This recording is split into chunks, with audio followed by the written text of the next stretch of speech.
একটা লুঙ্গি কিনলেন, লুঙ্গির সাথে একটা রুমাল ফ্রি। এখন কেউ যদি রুমাল নিয়ে খুশি হয়ে তাকে আপনারা কি জ্ঞানী বলবেন না ছাগল বলবেন? ছাগলের লুঙ্গি ধুয়ে রুমাল নিয়ে গেলে না। তাহলে মিলাদুন নবী হচ্ছে পুরো চাদরের মতো।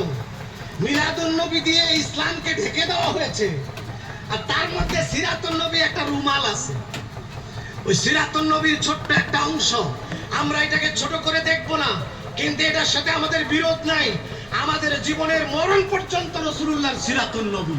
কিন্তু রবিউল আউয়াল আমরা প্রতীক্ষায় থাকি 12টি মাস, 11টি মাস নবী প্রেমিকরা মা বাচ্চা হারিয়ে ফেললে, বিদেশে গেলে মা যেরকম দিন গণে, আমার বাবা কখন আসবে, কবে আসবে, এত তারিখে আসবে, এত মাসে, কয়দিন বাদে বাদে গণে আর কয়দিন বাকি আছে আমার বাবা আসবে। আসবে কি বলে না মা?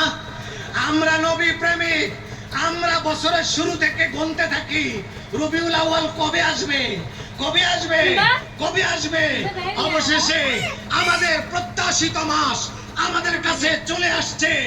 একদিকে যখন আমরা গোটা বাংলাদেশে কলেরা খচিত সবুজ পতাকা উড়িয়ে, সবুজ টুপি পাগড়ি লাগিয়ে, নবীজির পছন্দের রং সবুজ, বেহেশতের রং সবুজ লাগিয়ে যখন আমরা আনন্দ মিছিল করি, জশ্নে জুলুস করি, অপরদিকে তারা তাদের বাক্সের মধ্যে ঢুকে বাইরে বলতে পারে না, সাহস কুলাবে না।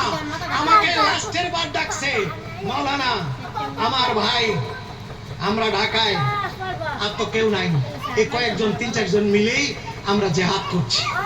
আমি পেয়েছি মাওলানা আবুল কাসেম মোহাম্মদ ফজলুল হক, তাকে হাতের কাছে লাঠি হিসেবে পেয়েছি।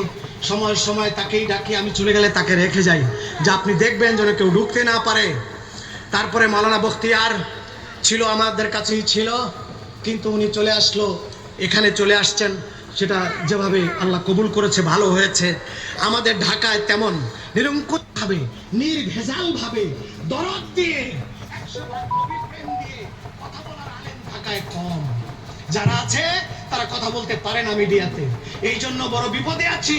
সুতরাং আমরা এই দুই ভাই, ওনাকে নিয়ে গেছিলাম আমি সাথে করে, আমাকে ডেকেছে এমবাসিতে। বহুদিন খোঁজাখুঁজির পর অবশেষে আমাকে পাইছে, পাইয়া দূরে লয়ে গেছে।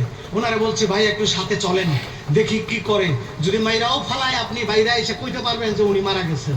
ওনারে সাথে করে লয়ে গেছি, যে উনিও গিয়ে হতভম্ব হয়ে গেছে, সর্বনাশ।